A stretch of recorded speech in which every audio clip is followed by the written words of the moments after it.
As a kid, everything scared me. I was never really a fan of horror stories, movies, or games. My constant childhood fear bled into my adulthood in weird ways. For one, I still don't really enjoy horror media. Not in the same way that I used to not. In the past, they'd fill me with this inexplicable dread. In the same way that go-karts did, or even Halloween. Yeah, I know. Today, I can watch a horror movie and find some enjoyment, or play a horror game and find a lot of value in its story. A quick aside, I just finished playing Mouthwashing, and that game was genuinely fantastic and so enjoyable to play through, but it is the exception. Maybe for a video in the future. I just find that more times than not, horror makes me feel uncomfy. That said, one horror game that snagged its barbed hook into me and pulled like its life depended on it is Still Wakes the Deep.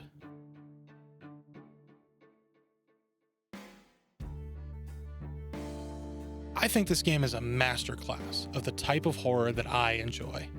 I love when a horror story tells a good story without relying on cheap scares and the same played out horror tactics you've seen time and time again.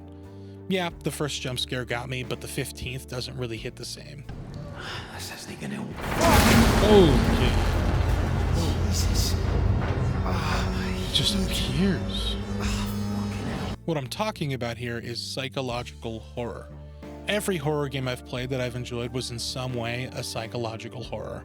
And I think a big reason for that is that for psychological horror to work, there needs to be a heavy focus on story and narrative.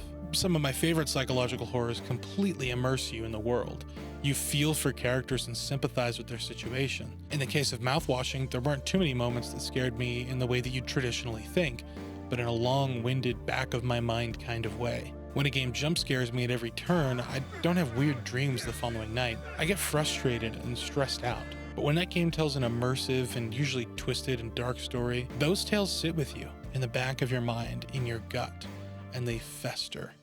That is good horror. Still Wakes the Deep is a psychological horror game that I really enjoyed. Again, at first glance, this is not the type of game that I would normally play. As a matter of fact, for a while I didn't. I'd seen a few YouTubers play through the game from start to finish and was absolutely captivated by the environment, the characters, the story, the sound design, and the voice acting. God, don't even get me started on the voice acting. I felt like I was there with these people. Especially the player character. Kaz has some really incredible moments. You're not exactly an angel yourself, Adair. I'll be fine.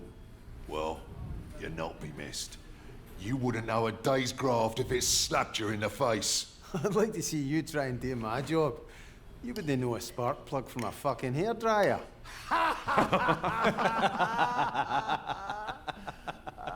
The entire cast absolutely killed it with their respective roles.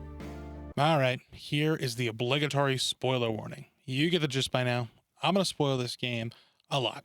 Okay, warning over. Still Wakes the Deep is a story about consequences. The consequences of defying nature and digging much too deep. The consequences of crime. The consequence of running away from your responsibilities. The player assumes the role of Kaz McCleary, an Xboxer turned electrician who's great with the lecky. Just here to fix the lecky. I'll stick to the lecky, thanks. I'm good with the lecky. I'm good with the lecky.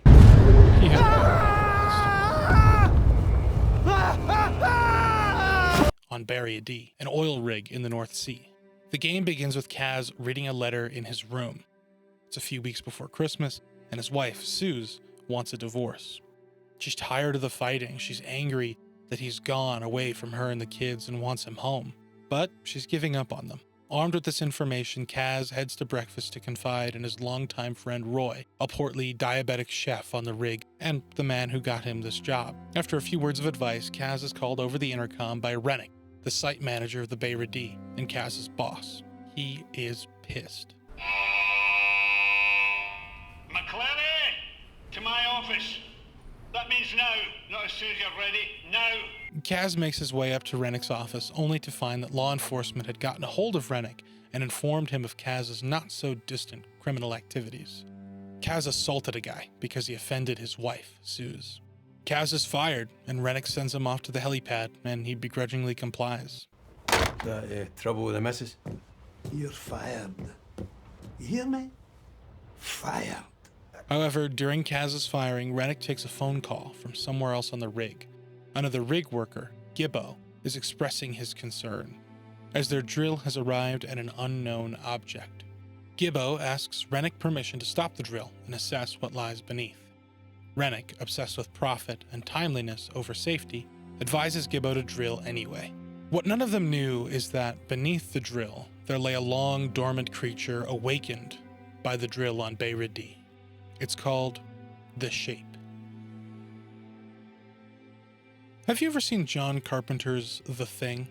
It's a story about a shape-shifting alien that gets into an Antarctic research base. The alien slowly kills all of the crew one by one until the end of the film, where everyone and everything dies. Yep, that's Still Wakes the Deep. Like, beat for beat, this game is almost a shot-for-shot reimagining of The Thing. But here's the thing. Still Wakes the Deep does it really, really well. While The Thing is a fun body horror alien movie, it doesn't really leave you in thought about its story. Still Wakes the Deep hits you in your core. With extraordinary voice acting, writing, and narrative, this game is my preferred version of that story. I think a massive reason I like this game is that it's so well made. There's a small handful of things that I didn't enjoy about it or that really took me out of the experience a bit, and most of those things involve being underwater. Yeah, the underwater sections of this game just aren't all that great. The controls feel way too slow, and grabbing onto things down there actually kind of sucks. I also wish we spent more time on the rig before encountering the Shape, but with those things out of the way, I loved this game. The story is intriguing and exciting, and for the majority of the game, I was concerned with the well-being of the characters, for what the outcome of this event would be, and what the hell they even dug into was anyway. The game never really goes into detail as to what the Shape is, and I think that was a good choice. A good story can be told in any medium. It doesn't need to be a video game to succeed. This is one of those games. The voice acting is outstanding. I really felt like I was there with these people. She loved you, big man. She really loved you. So did my girls. Wait, what am I going to tell them? Oh, sorry. Your Uncle Roy's not coming home. Aye, I know. Me and Ollie. I love this big man, do you hear me? I loved him.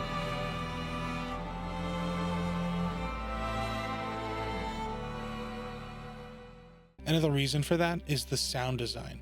One of the most outstanding technical feats of this game is its sound design. Sure, the graphics are great, but it's Unreal 5. What do you expect? It's kind of hard to explain, but playing through it, the sound design really helped sell the environments and the atmosphere of the Beira.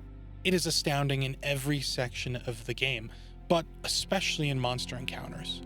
The sound helped so much to amplify the fear and excitement of sneaking past your former coworkers.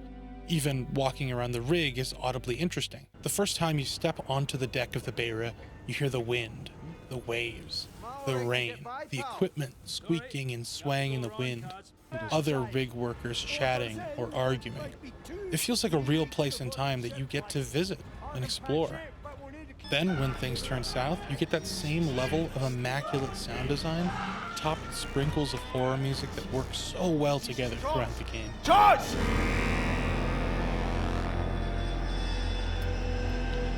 I also love the story of this game. It begins as a normal-ish day on an oil rig, and very quickly devolves into a day from hell.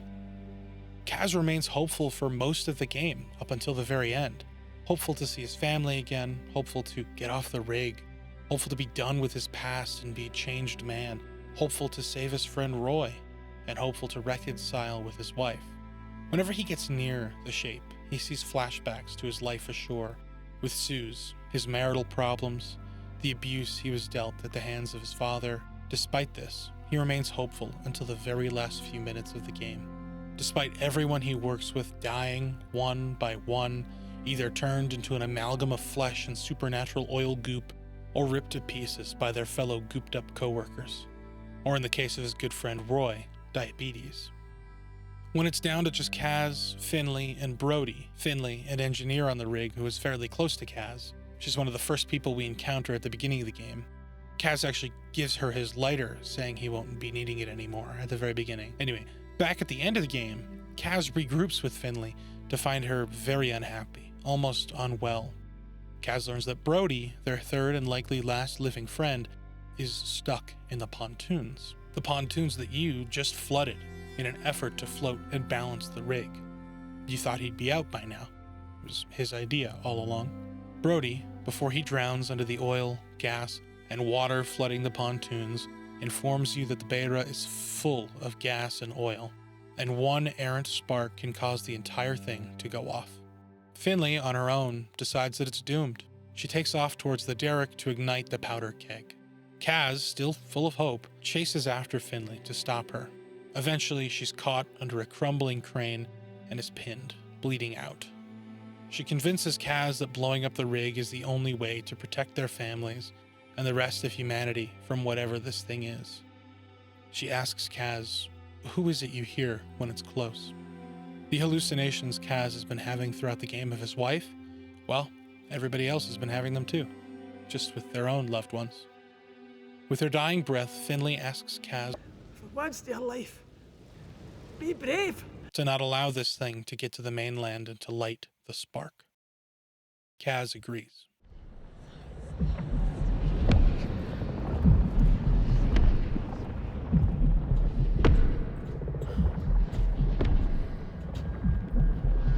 I'm sorry, Suze. I'm so sorry.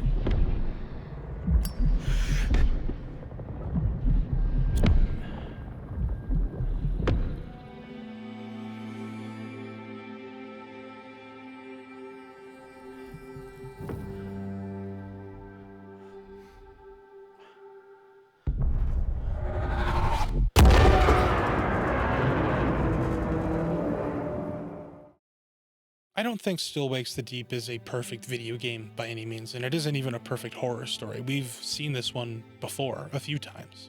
I do believe Still Wakes the Deep is my favorite rendition of this story. Unlike the movies, novels, and short stories that came before that have redone this trope time and time again, I was able to live it through the eyes of an imperfect man on an imperfect oil rig. The immersion of this game is next level, and is what I believe kept me wanting more and more, and a big part as to why this is one of my all-time favorite horror games. Thanks for watching.